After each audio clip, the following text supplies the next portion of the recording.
Tema de hoje. Vamos lá, Growing Pain. Então, o que que seria esse growing pain, né? A gente vai falar um pouquinho sobre isso.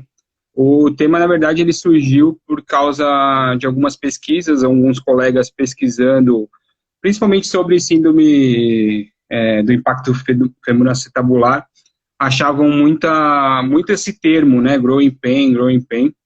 E aí a gente decidiu fazer esse tema para esclarecer um pouquinho sobre o que significa o termo e quais são os meandros desse termo aí, né? Sim, sim. Para que o pessoal tenha uma noção, né, do quão importante é, a gente acabou pesquisando aí alguns dados, né, principalmente da parte dos Estados Unidos, que é onde tem alguns artigos bastante bons sobre, por causa do soccer deles lá, né, e rugby, que é muito esporte de impacto.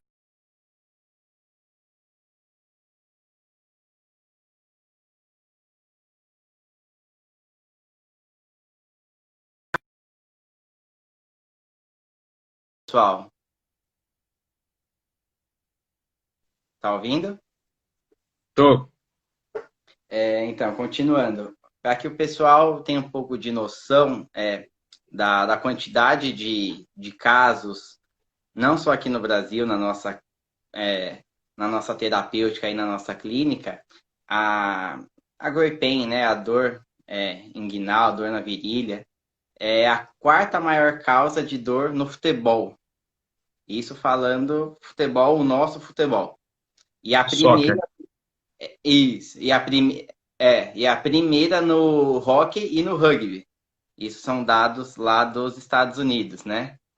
Em termos de, falando em esporte, é a lesão causada nos atletas que mais demora o retorno ao esporte, tirando, obviamente, as lesões que são necessárias fazerem um procedimento cirúrgico. Então, uma patologia que gera um tempo de reabilitação bastante grande, mesmo se tratando de atleta. E mais alguns dados lá da indústria americana, né? As artroscopias de quadril, que muitos se fazem devido ao impacto, né, coxo-femoral, e as lesões de Kahn, que principalmente são tratadas com artroscopia de quadril, aumentaram em aproximadamente 365% em indivíduos entre 20 e 39 anos. É um Basicamente, o que absurdo realmente, né? é um aumento exponencial assim muito grande e se dá bastante na vida útil desses atletas, né? Entre 20 e 39, dependendo do quanto o atleta se cuida, ele tem uma vida útil aí até próximo aos 40 anos de idade, né? Então, assim, é um dado preocupante devido à gravidade do quadro em si, sabendo que esses atletas vão demorar. Então, pense em um atleta com 38, 39 anos, a gente está falando de uma lesão que pode encerrar a carreira de um atleta. Então, é algo que é muito importante e perigoso para os atletas, e muitas vezes essa dor ela é postergada pelo atleta, o atleta consegue aguentar, não, vou jogar com dor, achando às vezes que é uma pubalgia. Ah, não, é só uma dorzinha aqui no quadril, às vezes distendir o adutor, e isso se torna péssimo, né? Porque a gente está falando de artroscopia, a gente está falando de lesões ainda maiores que o Edgar, nosso convidado, vai falar aí de artrose e outras lesões que são muito mais severas, né? Pensando na questão de fechar diagnóstico, nós acabamos não tendo um padrão. Ah, qual é a causa maior? Existem várias causas, vários fatores, porém, não conseguimos A chegar num. construção do termo, né?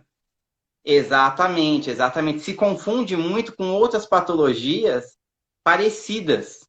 Então, muitas vezes, não só o atleta, o paciente, mas muitas vezes o terapeuta acaba tratando um déficit, um problema no quadril, com não sendo um problema de quadril, e sim tratando como, às vezes, uma lesão muscular ou mesmo uma pubalgia, e nem sempre é isso. A origem é um pouco mais superior pelo desgaste que ele tem, né?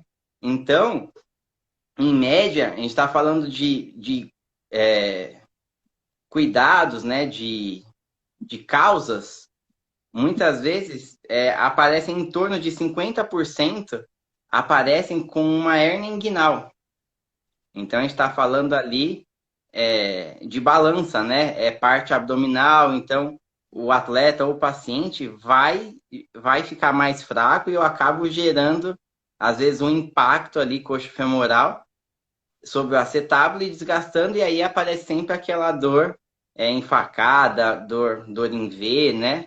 Que é muito importante. Lesões relacionadas a adutores podem causar também a gore pain, cerca de 58%.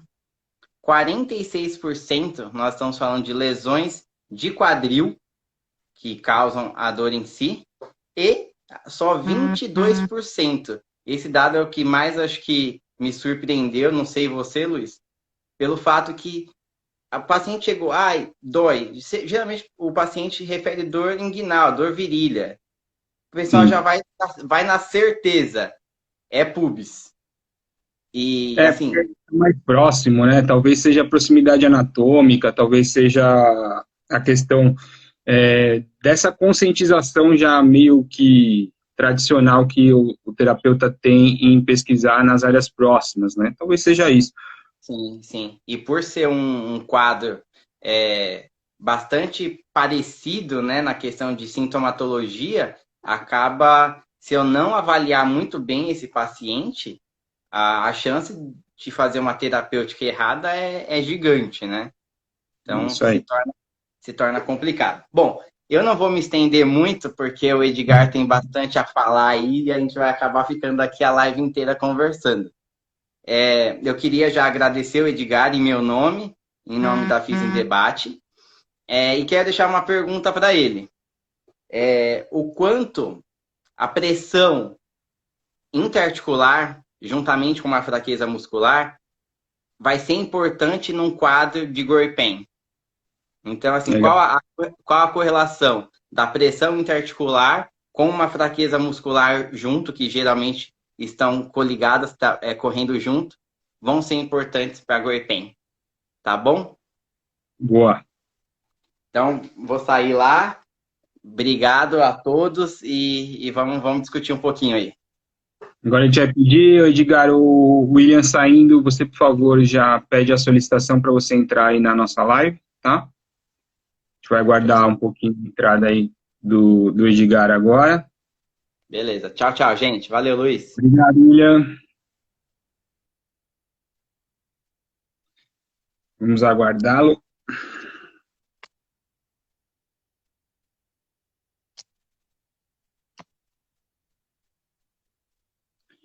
Apresentar o Edgar, né? O Edgar já é companheiro há bastante tempo. Bom, Ed. Fala, meu amigo. Prazer tê-lo aqui. Que é isso, cara, que é isso. Satisfação e parabéns pela iniciativa, hein, irmão. Obrigado. Muito bom falar do que a gente mais gosta e o que a gente faz há alguns anos já, né, irmão? Não vamos contar, né? Que senão fica feio. Mas prazerzão, viu, Luiz? Prazerzão mesmo falar de um tema aqui desafiador, hein? Legal. Porque, como eu falei inicialmente, a gente pesquisando outros assuntos, a gente acha esse termo que ficou muito jogado no ar aí por alguns anos, então achei interessante a gente tentar esclarecer, é difícil tentar esclarecer como um todo, mas tentar dar uma elucidada aí pro pessoal, né? Então, quer te apresentar? Porque uma galera não te conhece, mas tem bastante gente conhecida aí. Claro. Mandar um abraço pro Will também. Muito boas as colocações dele. Depois eu dou uma respondida sobre a pergunta. Mas, só me apresentando, né? Então, eu sou físio já faz aí uns 15 anos, trabalho na parte musculoesquelética, ortopedia, esporte. Tenho minha formação pela Escola Paulista no SET de esporte. Tive o privilégio aí de fazer também uma pós em medicina esportiva pela Universidade de Stanford, lá nos Estados Unidos. E estou com 2 clínicas aqui em São Paulo, o Gênua e lá no Hospital Santa Catarina. E tive o privilégio de trabalhar com o Luizão já há uns bons anos, uns 4, 5 anos trabalhando junto. Privilégio. E foi uma grande escola, né, cara? A clínica lá no Instituto Osmar foi uma baita escola, uma forma, putz, aprendi muito lá, principalmente em se comunicar com o paciente, entender dinâmica de tratamento. Poxa, então, muito orgulho de ter passado por essa clínica. E estamos aí, cara, estamos aí com as clínicas e também aí com alguns projetos via web também, e estamos que estamos. Ótimo. A gente chamou Edgar por causa da experiência clínica dele, que é impressionante. Ele é um dos melhores fisioterapeutas clinicamente falando. Você sabe disso, da minha admiração por você. E por isso a gente chamou nesse tema que, como você falou, é meio abstrato, mas a gente vai tentar dar uma amenizada aí pro pessoal. Isso aí. A princípio, assim, eu acho que o mais importante para a gente é tentar esclarecer o que é a growing pain. Então, a growing pain, chulamente falando, seria a dor na virilha, né? E a gente tem alguns pontos importantes que são as dores relacionadas ao esporte, que em estudo científico ele é sempre correlacionado mais ao esporte, e tem as dores de lesões mais crônicas, como a osteoartrose e outras lesões em pacientes que não têm esse perfil esportivo, né? Eu acho que o foco maior, assim, e por causa dos estudos, tem sido o foco esportivo, né? Qual que você acha que é a principal fonte na avaliação? O que a gente precisa pesquisar inicialmente quando o paciente chega com essa dor na região da virilha? Então, quando a gente fala de growing pain, cara, basicamente é um sintoma, né? Não é uma lesão, né? É um sintoma.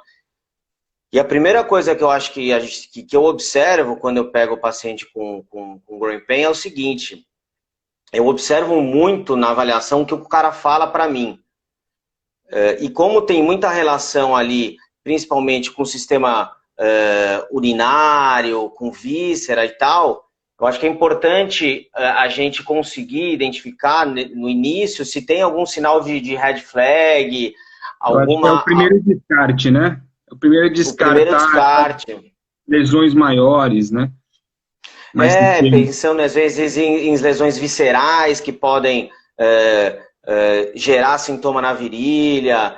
Então, descartar red flag primeiro, para ver se perda de peso, história de câncer, sempre essas coisas são importantes. Então, a primeira coisa que eu pego é essa questão das red flags.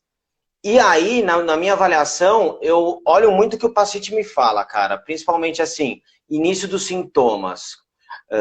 Há quanto tempo que ele está sentindo? A gente sabe que normalmente essas dores na virilha, elas são recorrentes e se tornam crônicas. Então é uma das características dessa dor. E aí eu tento entender, por exemplo, eu já peguei muita growing pain de paciente que teve lesão do adutor magno, por exemplo. Então, uma lesão mal curada, forma uma fibrose e ele fica com uma dor residual. Ou, às vezes, uma tendinopatia de adutores.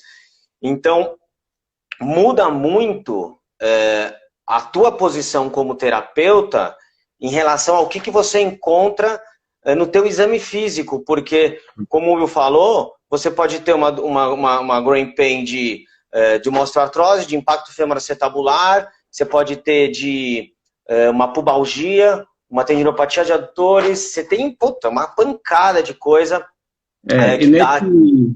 Nessa balaio aí de patologias, a gente tem um trabalho de 2016 que é o o consenso de Doha, que tentou elucidar um pouquinho essa questão, aonde são os pontos de dor. Então, acho que partindo daí a gente vai poder identificar melhor. Então, eles conseguiram classificar como dor advinda do ilho-psoas, uma classificação, dor advinda de adutor, outra classificação, dor advinda de pubis e dor advinda de inguinal, e a parte mais que eles consideram um pouquinho mais externa, que são as questões de patologia de quadril.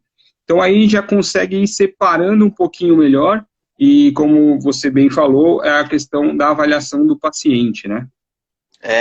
E uma outra coisa, Luizão, que eu acho que é interessante falar, é que quando você fala de teste clínico, né? Que teste clínico que eu uso? Normalmente, o que eu uso e o que a literatura fala pra gente são bem testes relacionados aos adutores, né? Então, você tem o teste de elevação unilateral, o teste de elevação bilateral a 30 graus fazendo adução, você tem o squeeze test. Então, são testes que te dão indicativos de que realmente o problema é de lá. Eu acho que a primeira coisa que a gente tem que fazer é conseguir na nossa avaliação separar o que é uma dor de quadril e o que é uma dor que pode vir de lombar. A gente sempre sabe que tem uma relação aí, né? O paciente não consegue te falar, né? Às vezes a dor não é muito difusa, e aí esses testes provocativos são que vão dar um norte aí pra gente, né? Que vão dar um norte pra gente, cara. Então a primeira coisa que eu diria é o seguinte: diferencia o que pode ser um sintoma de lombar e uma disfunção de quadril, né? Então, se a gente pensar, tem algumas síndromes compressivas, principalmente nível mais alto de lombar, L1, L2, que podem gerar dor para essa região também, né? Então, alguma estenose de canal, às vezes alguma hérnia de disco a níveis mais altos, podem gerar dores na virilha também. Isso pode confundir um pouco o terapeuta.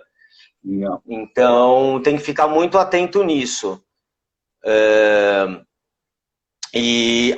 Uma outra coisa que eu acho interessante de falar, que eu estava dando uma revisão na literatura também, 2 sinais importantes na growing pain é a perda da rotação interna do quadril, né? E aí, aí você já entra num monte de patologia que se leva a déficit de rotação interna, né?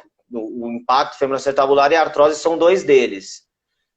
Então, isso é uma forma que você já pode identificar se o sintoma vem do quadril ou da lombar, a perda da rotação, do movimento de rotação interna do quadril.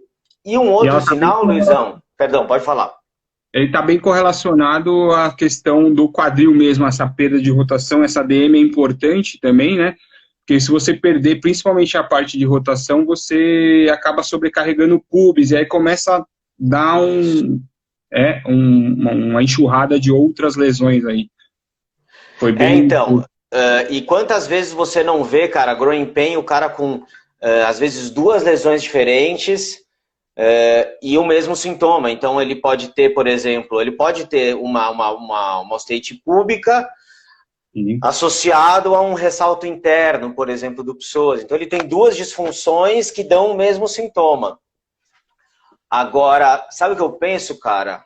Eu penso assim, às vezes a gente fica batendo tanta cabeça e tentando descobrir qual é o foco da dor. Puta, será que é o meu psoas? Será que é o meu adutor? E no final, cara, na maioria das vezes a gente não consegue saber exatamente qual estrutura está doendo. Exato. E aí, cara, aí você se perde na tua avaliação e aí... Então eu penso assim, cara... às vezes esquece um pouco dos testes especiais, esquece um pouco da onde que tá, qual é a fonte exata da dor, e tenta encontrar alterações mecânicas que podem estar justificando essa dor no quadril. Uma delas, você conseguiu comentar muito bem, que é essa correlação lombar, né, quadril, que é importantíssima, essa questão da biomecânica. As outras questões do quadril em termos de biomecânica, que você explica bem, você podia dar uma geralzinha aí pra gente em biomecânica, para dar uma elucidada nessas questões de avaliação e que a gente pode ver que interfiram nessa dor diretamente, né? Então, se você pegar estudos, infelizmente a gente não consegue se basear muito na literatura, porque não tem esse estudo que correlacione exatamente as alterações biomecânicas com a growing pain. É muito escasso isso. Então, o que eu vou falar são coisas que eu avalio no meu dia a dia, então é nível 5 aí de evidência, que é a minha experiência. Muito bom. De 5 em 5 a gente consegue evidências boas na prática, é isso né? aí, é isso aí, cara. Eu acho que faz parte, né? Mas, ó, coisas que eu avalio quando eu pego um atleta com growing pain. A primeira relação que eu faço é como é que é o controle de tronco desse cara. Como é que é o controle de tronco desse cara? Porque a gente tem alguns estudos mostrando que pacientes que têm growing pain, eles têm fraqueza de abdominal e de lombar. Exato. Então, isso implica que ele pode só ter algum déficit de controle motor. Então, eu peço alguns testes funcionais para ele e analiso o movimento da pelve com o tronco. Se eu vejo muito movimento compensatório de tronco, perda de estabilização, drops pélvicos, isso são indícios de que não tem uma boa sinergia ali e que em algum momento alguns músculos podem estar sendo compensados. Agora, uma coisa que eu levanto é o seguinte, será que, e aí a pergunta volta para você, será que essas fraquezas que são encontradas no trabalho dos abdominais e dos paravertebrais, ela é uma consequência da growing pain, ou seja, a growing pain inibe a ação muscular e dá essa resposta, ou o contrário, né? Essa fraqueza que leva... o ovo a galinha, cara. Então, o fato é que a gente sabe que existe uma certa fraqueza dos músculos do tronco, e teve trabalhos também de níveis bons de evidência que mostraram que existe aí um atraso de ativação do transverso abdominal. Então, cara, eu vejo ali que a gente tem que avaliar o core do cara, entendeu?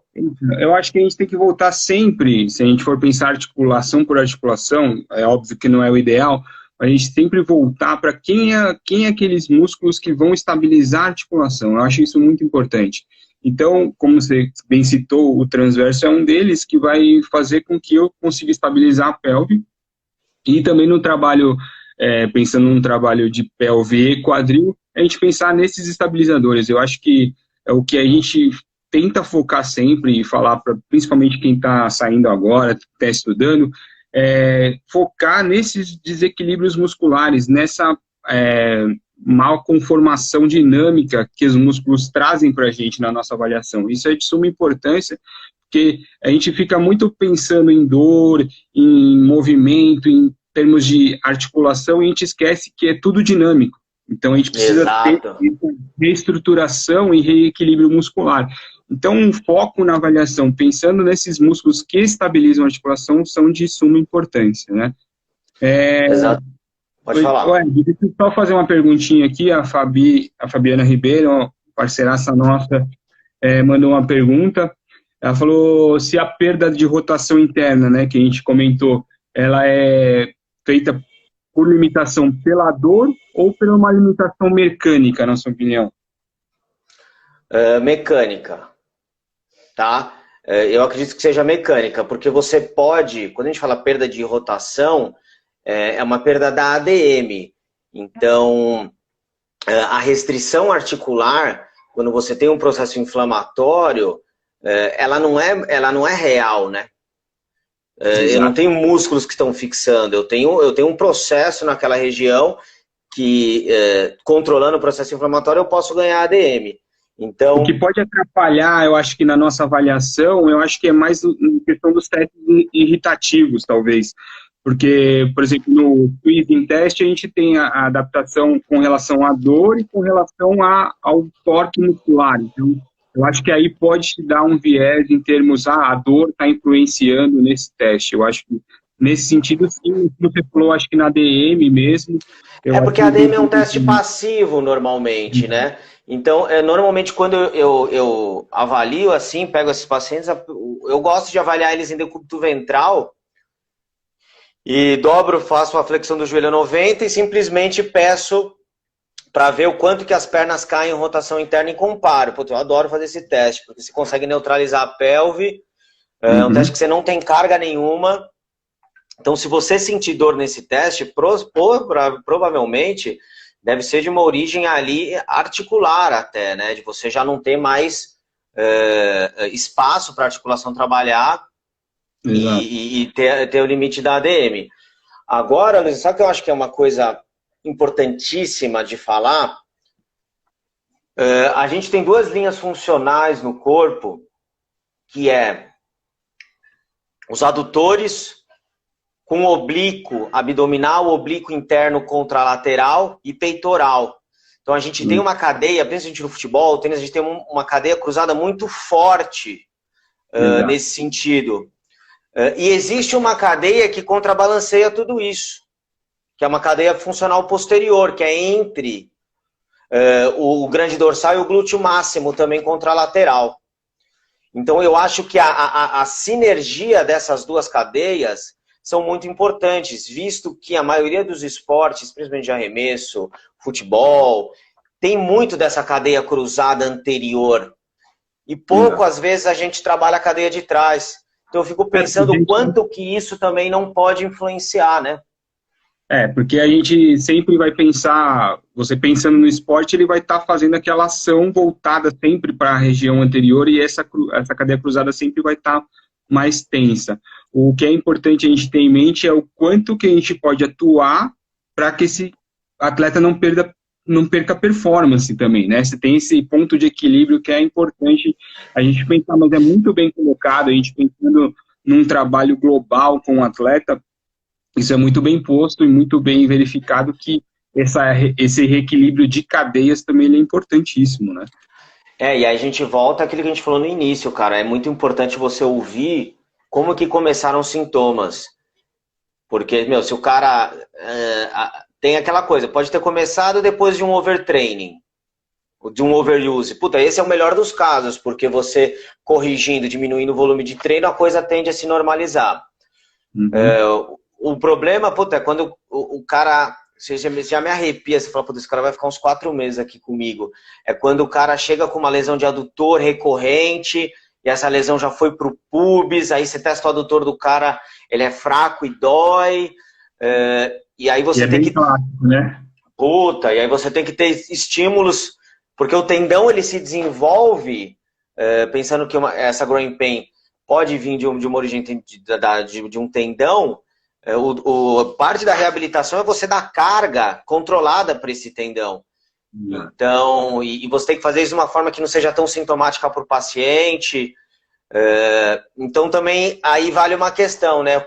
Quando que você deve entrar mais com técnicas ativas de exercícios corretivos e quando que você... o Andrezão tá aí na live agora, também um baita de um físio, osteopata monstro. O quanto que também você deve indicar quais predileções clínicas que você usa para entrar com a terapia manual ou para entrar com exercício, né? Porque são duas condutas completamente diferentes para finalidades diferentes. Então, porque no final, cara, é isso que a gente vai fazer, meu. O que a gente tem menos de evidência, Luizão, é trabalho com eletro, então, o que eu vejo é muito trabalho manual, com terapia manual e exercício, cara. Aliás, as duas coisas. Agora, tem paciente que em determinado momento vai precisar de mais de uma do que da outra, né? Exato. Pegando um gancho da questão dessas correlações musculares que você falou, a gente tem também uma importante correlação que é a aponeurose púbica, né? Isso é importante falar com a relação que é o reto abdominal com o adutor longo. Então, essas correlações são muito esquecidas, a gente só lembra dessa correlação quando se pensa em uma pubalgia, algum problema púbico, né? E isso às vezes passa batido nas outras lesões que podem estar influenciando. Então, sempre essas correlações musculares, elas são importantes para a gente avaliar.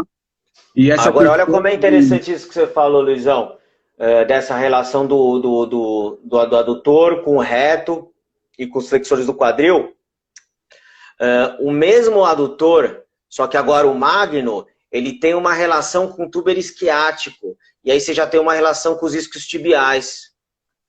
Então tem vários trabalhos mostrando, por exemplo, quando você, dentro da pubalgia, mais especificamente agora, que é uma growing pain também, uma insuficiência dos isquiotibiais e do glúteo máximo. Então, você vê, você pode ter uma growing pain com uma perda de sinergia da cadeia anterior, como da cadeia posterior também. Exato. E então, tipo, meio que tudo pode, sabe? Tudo pode. Por isso que é difícil.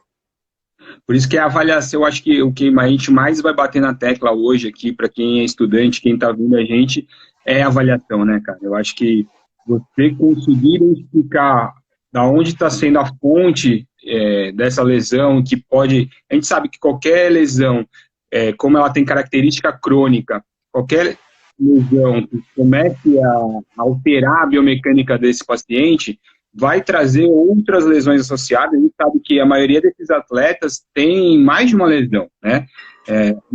Na própria growing pain, ele pode ter pubalgia e uma outra com relação a ilho-psoas, por exemplo, entendeu? Então, exatamente. Ela se soma um pouco e qualquer alteração mínima que seja na biomecânica, ela te traz isso, né? De complicação para a reabilitação, né? Então, e o que você falou é tudo, cara. Eu acho que cada vez mais eu tendo a estudar mais sobre o processo de avaliação. Porque depois, para você aplicar o seu tratamento, acaba ficando muito mais fácil. Né? Uhum. O tratamento é mais fácil do que a avaliação, do que você conseguir entender. Então, se você perguntasse assim para mim, puta, qual que é a tua sequência, teu funil de avaliação nas growing pains? Eu começaria entrevista, anamnese, né? Começaria com tudo isso, onde é o sintoma, quando começou, há quanto tempo, perguntar sinais para identificar red flags ou não, tá?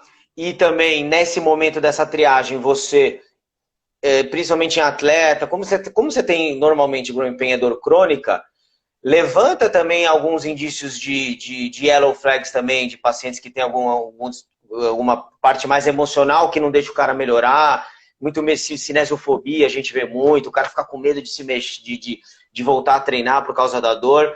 Então, essa é a primeira coisa. Não tem esses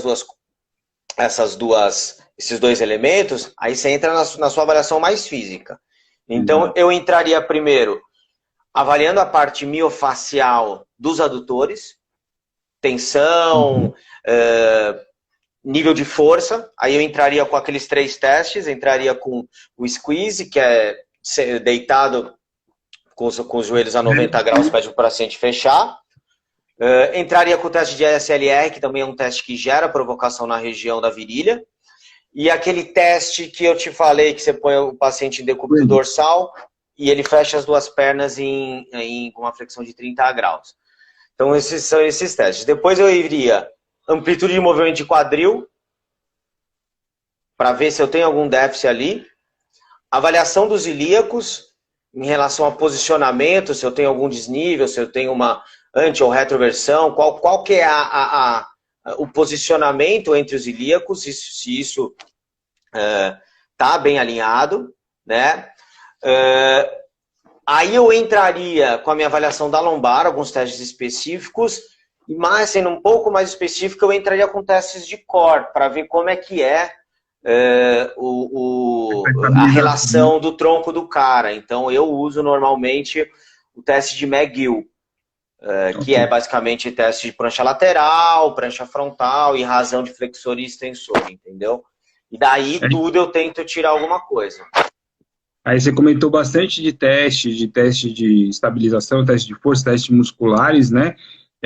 Você usa questionário? Você acha que é importante? Qual que é a sua análise sobre questionários? Cara, eu não uso muito na minha prática clínica os questionários. Eu uso mais questionário quando eu estou em alguma dúvida em relação à parte mais biopsicossocial. Eles têm a sua validade, sim, mas eu nunca me pegaria em resposta de questionário para fechar o meu diagnóstico. Nunca. Ah, sim. O que eu pegaria seria mais, às vezes, para mostrar para o paciente a capacidade funcional que ele está agora e depois reaplicar daqui os 4 meses e ele enxergar a própria evolução, porque às vezes é difícil para o paciente Eu ver uso o isso. questionário, né? Eu uso o questionário, mas é justamente para isso, para eu dar um feedback para o meu paciente, né? Eu acho que isso é importante, ele ver quantificadamente como que é essa correlação, o quanto ele melhorou, eu acho que isso é importante. A gente tem questionários validados, eu acho que para o feedback do paciente é muito bom, não tanto para o alinhamento de como vai ser sua conduta no tratamento, como você bem falou, o mais importante é a gente ver essa questão psicossocial dele na anamnese mesmo, conversando, né? E essas questões mais físicas, né? Das avaliações e das influências que podem ter na dor, né? Exatamente, cara, exatamente. E algumas coisas que a gente tem que pensar, cara, em relação... como existem várias causas de growing pain, é você às vezes dividir em grupos, né? Então, por exemplo, você tem um paciente com histórico esportivo intenso, você tem um paciente que é sedentário, que não faz atividade física, você tem um paciente que é mais idoso, então você tem, a gente sabe que a questão de artrose, a artrose, cara, ela dá 88% das vezes, 88% dos casos dá dor na virilha. Impacto femoroacetabular, 92%. Então... Lembro desse dado na sala, hein? Mas, ó, e aí, cara, é o que eu te falei. Você fica, às vezes, tão... tem tanta coisa que pode ser, e no final o que vai te determinar para o tratamento não vai ser exatamente a estrutura que está doendo, vai ser as alterações biomecânicas que tem. E quando eu falo biomecânica, pensa alteração de movimento, desequilíbrio de força e a questão da mobilidade, cara. Eu trabalho muito dentro dessa frente. Vamos voltar lá na pergunta do Will, que acho que agora já deu uma introduzida boa, até passando um pouquinho, né? Com relação à pressão positiva, a pressão interna do quadril na articulação, quanto ela influi aí na sua avaliação e no tratamento? Cara, eu acho que se você não... pensando em que você não tenha nenhum processo degenerativo daquela cartilagem, da articulação femoroacetabular, evidentemente que se você fizer testes que te deem uma sobrecarga articular, a tendência é você ter menos movimento de quadril. Mas pensando que eu não tenho uma lesão condral, eu tenho espaço articular, eu não vejo isso sendo grande limitador da amplitude de movimento. Não sei se foi muito isso que ele perguntou. Eu vejo a maioria das coisas como, às vezes, alguma fixação muscular. Sim. Em alguns casos, isso a gente tem que falar também, que o cara tem a perda da rotação do quadril, não é porque ele tem alguma fixação dos rotadores internos, é porque, às vezes, ele tem uma coxa valga, cara. Ele tem um ângulo do fêmur ali, do avisário do fêmur maior. Tem uma coxa valga. Então, cara, esse cara não vai chegar mesmo, entendeu? Então, a gente tem que ficar atento nisso. Você vai acabar com o cara. Mas é isso, cara. É importante essas questões na avaliação, principalmente de impacto femoroacetabular também, falando já em quadril, as questões dos ângulos, do ângulo alfa, isso é importante para a gente entender o quanto isso vai influenciar na dor desses pacientes. Esses pacientes que têm correlação com o quadril mesmo, eles têm alterações por dor, né? Eles acabam mudando marcha, e isso vai alterando toda a biomecânica dele. Geralmente os pacientes que têm impacto, eles diminuem a extensão do quadril deles na hora da marcha. Eles, para tentar se proteger da dor, eles inclinam um pouquinho o tronco ou fletem um pouquinho mais o quadril, e isso faz com que mude toda a mecânica dele. Quando esse paciente diminui a extensão na marcha, ele vai perder potência, ele vai ser inibido o glúteo, né? E aí você começa a desencadear Trendelenburg e outras causas. Então é importante a gente ter em mente também a avaliação com a dor com relação ao qual o comportamento desse paciente com a dor, o quanto ele está compensando as suas atividades no geral, né? Exatamente, e aí volta aquela história, né? Há quanto tempo que o cara sente a dor, porque se o cara tá sentindo isso, e normalmente quando o cara chega no consultório, ele já tá há alguns meses, e a gente sendo profissional, normalmente o cara, quando ele chega no consultório, ele já passou por 3, 4 serviços, né? Ele quer meio que tentar resolver o problema dele. Então ele já vem com uma história crônica. Então você já imagina que ele já teve várias adaptações biomecânicas ao longo do tempo, né? Então acaba sendo muito mais difícil de saber, puta, por onde é que eu vou começar, né? E normalmente, por onde eu começo, cara, eu começo pelas alterações mais grosseiras que eu vejo na minha biomecânica e pelo que eu sinto que traz alívio para o paciente, o que tira a dor do paciente. Porque aí né? você já vai compensando essa questão dessa compensação ontálgica dele, né? Você vai tirando já mais esse empecilho pra gente no tratamento, né? Exatamente, e ele tem que lembrar uma coisa, cara, quantas pessoas que têm impacto femoroacetabular pelo exame de imagem têm dor? É aquela velha história, né? Então a gente tem todo mundo agora parece que tem o IFA, né, meu? Eu ia te Complicado perguntar também. isso, falar o quanto te influencia exame de imagem na sua conduta. Depende do caso. No caso da growing pain, eu acho que é uma daquelas que o exame de imagem ele pode te trazer alguma luz, cara, porque são várias, a gente está falando mais de um sintoma, né? Isso. Então, quando eu vejo que a minha avaliação, principalmente a minha avaliação funcional, ela não está muito clara, pode me ajudar. Mas o fato é assim, que eu posso tratar um impacto femoroacetabular do mesmo jeito que eu trato uma pubalgia. Sim. Porque eu posso ter a mesma causa, a mesma origem biomecânica, entendeu? Eu posso tratar uma tendinopatia do adutor do mesmo jeito que eu trato, sei lá, um ressalto do quadril, um ressalto interno do quadril. Por quê? Porque o que eu vou me pegar não vai ser exatamente a estrutura, o que vai me pegar é o que eu vejo da parte funcional que pode justificar a sobrecarga daquela região, entendeu?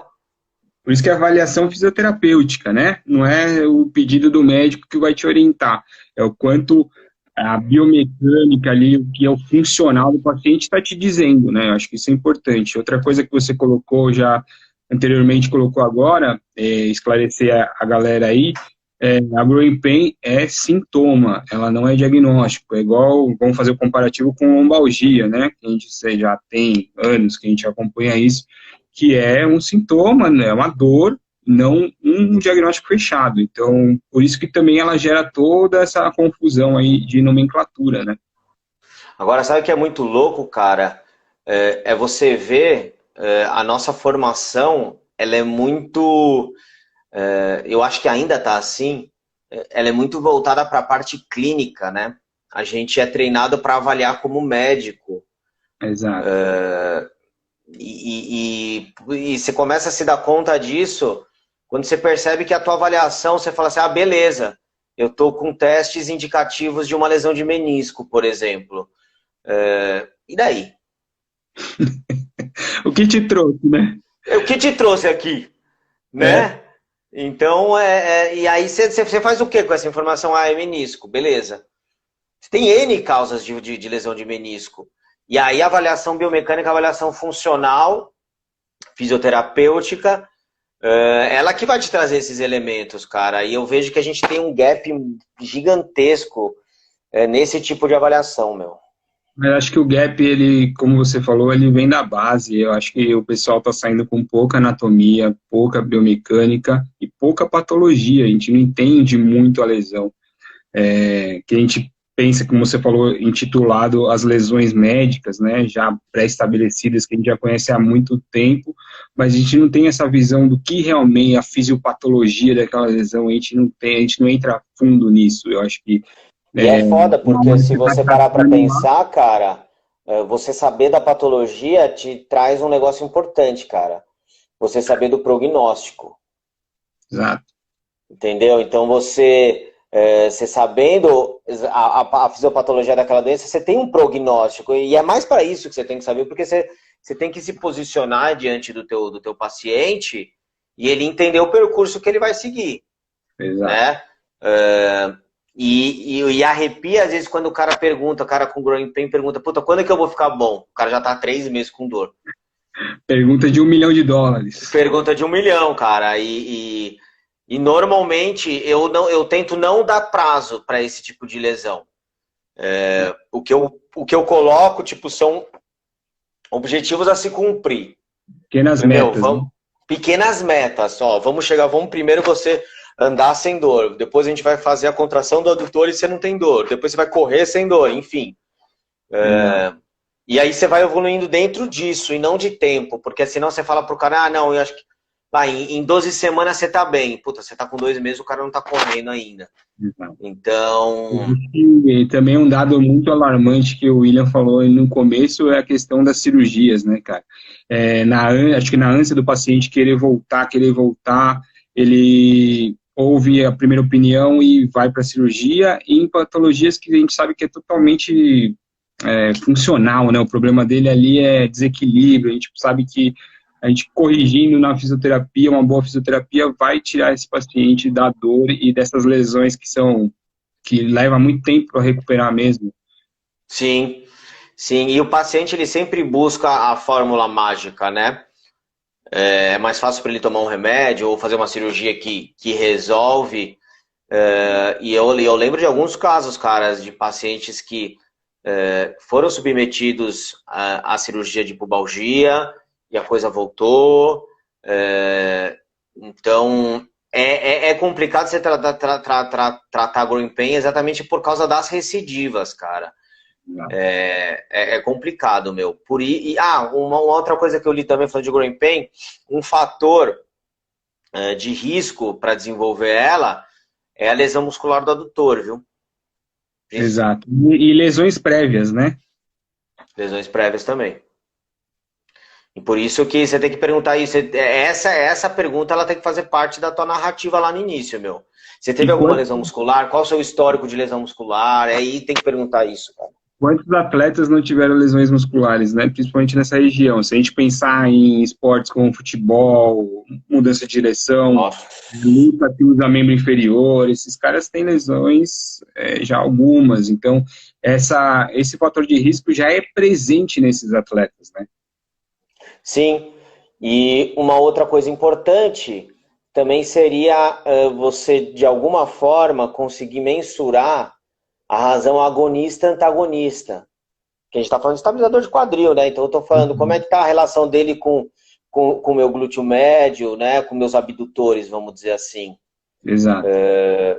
Então eu acho que é uma coisa a se avaliar. E hoje a gente tem recursos para fazer isso, né? A gente tem dinamômetros isométricos, a gente tem handhelds que podem nos ajudar nesse processo e a gente sair um pouco daquela coisa de eu acho que está mais forte.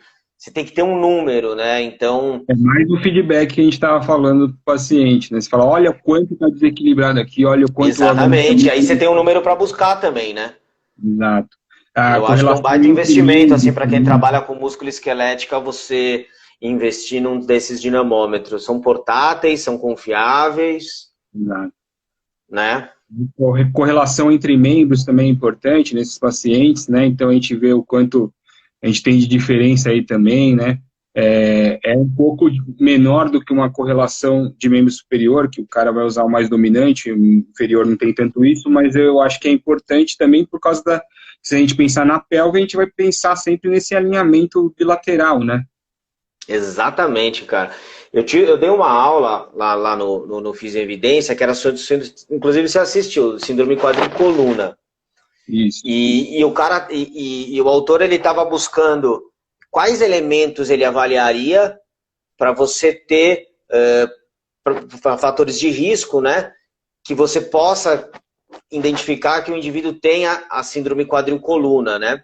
E uma das coisas que mais ele bateu, cara, foi a questão de comprimento de membro, obliquidade pélvica, basicamente essas duas coisas, comprimento de membro, e questão de escoliose. Por quê? Porque você tem a pelve é uma balança, né, cara? Ela é uma balança, e se você tem um membro mais curto que o outro, imagina que isso não pode te dar dor de quadril, cara, de growing pain. Que é o que volta tudo naquela questão biomecânica que a gente falou, que esse alinhamento é a base, né? E a gente pensando também no core, nessa estrutura mais proximal para te dar habilidades distais, né? Isso é importante, a gente aprendeu bastante na faculdade isso, né? Sempre de proximal para distal. E é bem mesmo, né? Você ter esse suporte e essa estabilidade para você poder desenvolver habilidades mais finas nas extremidades, né? Perfeito, perfeito, cara. Então, acho que fica mais um insight aí, avaliar também, você teve esse clique, me deu esse clique também, do comprimento de membros do paciente, cara. Eu acho que isso é muito importante. E a gente pode ter um comprimento, uma diferença que é real, exato, ou não, né? Então tem que lembrar disso também. Você pode ter um membro que realmente ele é mais curto que o outro, ou você pode ter um posicionamento de uma pelve que tá com alguma rotação que leva uma perna mais curta, então é uma outra opção, né? Aí as manipulações poderiam ajudar nesse processo. Os nossos patas vão te amar agora, né? Com certeza, né? Tem que puxar para o meu lado também, né? Não, muita gente que está com a gente também faz e sabe o quão importante é isso, né? Vamos conduzindo então já para o final. Passou rápido aí, não? Pô, gostoso, hein? A intenção é essa, bate-papo e a gente vai lembrando dessas coisas que são mais importantes. E o legal é ver a galera entrando, ó, o Fernandão aí, colega de osteopatia, olha lá outro aí, isso é demais, ó.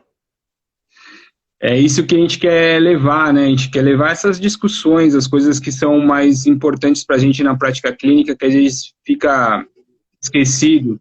Pô, por que meu paciente tem dor na virilha? Você vê, uma pergunta simples, mas que traz um mundo de opções de avaliação e de tratamento que talvez a gente não tenha pensado. Então, eu acho que é importante as visões diferentes de nós profissionais e poder divulgar isso aí para a galera, principalmente para certeza, cara. Certeza. Andrezão comentou aí de uma palmilha para uma perna curta verdadeira, exato, né?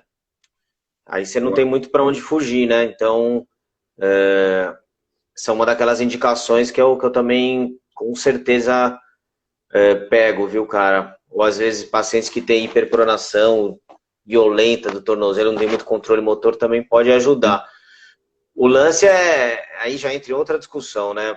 Mas deixa quieto, deixa quieto. A gente faz outra mais. Tem bastante lá. A gente faz outra. Mas Luizão, eu acho que o recado foi dado mesmo, cara. Eu acho que o que fica é você quando pegar um paciente com growing pain, respeitar muito esse paciente, porque não é das lesões mais fáceis de se tratar, não é das lesões mais rápidas de se tratar. Então, você precisa entender muito bem isso, o que está acontecendo com o seu paciente, você precisa explicar para ele o que está acontecendo, para ele comprar a ideia do seu tratamento, porque isso vai fazer capaz que ele fique com você há algum tempo, viu? Exato. O que você sempre bate na tecla, que eu acho super importante, é você mostrar confiança para o seu paciente, ele confiar em você e aderir ao tratamento. Não adianta nada a gente falar tudo bonito aqui e o paciente não aderir ao tratamento. Eu acho que é uma das coisas que você mais bate na tecla e isso é muito importante, né? E é louco, cara, porque se você vê, tem vários trabalhos mostrando que paciente que tem dor crônica, só o fato de você fazer esse trabalho, que é de explicar, de educação em dor, de tô com você, tirar o medo do cara, o cara ele já sai ele já sai melhor, velho. Quantas vezes você não viu isso? Exato. Com certeza. O cara sai melhor da sua avaliação porque ele você tirou o medo, ele viu uma saída, você já baixou toda... Ele já passou muita gente, né? Já passou muita gente que desenganou, talvez, ou que não soubesse explicar e desse uma saída para ele, né? Exatamente, cara, exatamente. Então, beleza. Mas é isso aí, cara. Luizão, parabéns, viu? Obrigado. Vamos divulgar aí o Fiz em Debate, um projeto aí seu que está nascendo, né? Puta, eu acho que é fantástico. No meio do que a gente está vivendo, né, meu? Putz, você conseguir ter informação Eu tenho acompanhado várias lives, cara, várias lives de pessoas fisioterapeutas que eu sigo. Puta, é muito legal, cara. Você sempre tá com refresh, assim, sabe? O conteúdo sempre tá fresco na mente, meu. Muito bom. Divulgar muito também obrigado.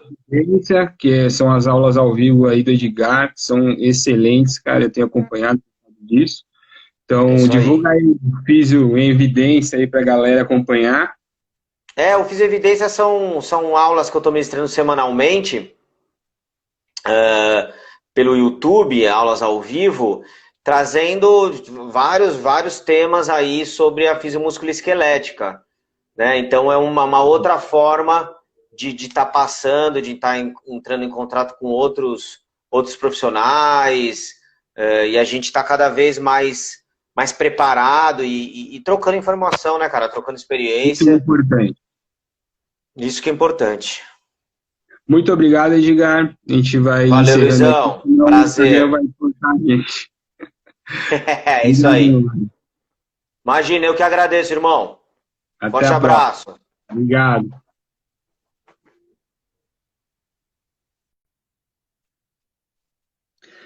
Obrigado, pessoal. A gente vai encerrando a live de hoje. Convido a todos na próxima quinta-feira, 8h30, mesmo horário, tá? Desculpa o atraso de hoje. E na próxima a gente vai ter um assunto bem interessante. A gente vai divulgando durante a semana. Obrigado pela confiança